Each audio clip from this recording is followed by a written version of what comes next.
everybody, it's Joel Wood, your lobbyist in Washington. It's not quite exactly on the level of electing a new pope, but we did have some developments this week on issues that matter a lot to us in the agent-broker community.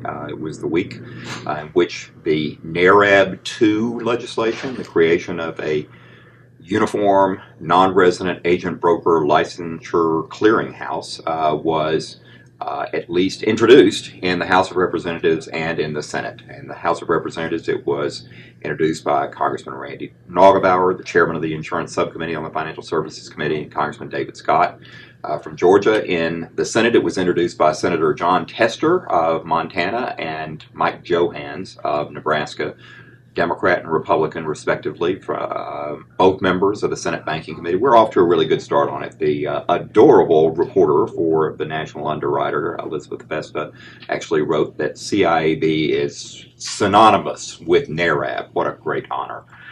Here's the deal on it. We started this process.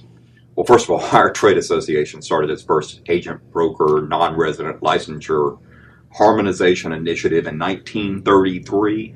But over 20 years ago was what was initially a part of the old John Dingell insurance solvency legislation.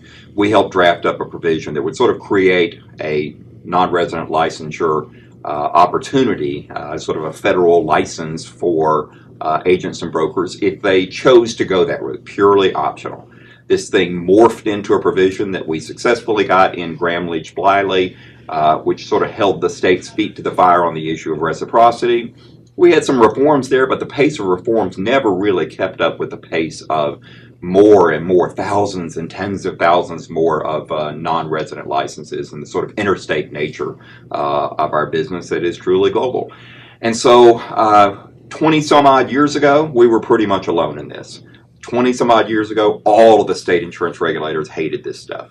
20 some odd years ago, the organizations that represented smaller mom and pop independent insurance agencies were either lukewarm or hostile to the idea. So today we now have the NAIC, National Association of Insurance Commissioners, that is actually supportive of what we're doing. I had to make some concessions to them on the governance of this thing, and we have a relatively unified industry as well. Now, there are going to be problems. The Heritage Foundation, of all things, is sort of raising issues about its constitutionality. It's not worth doing if we don't draw some fire from someone.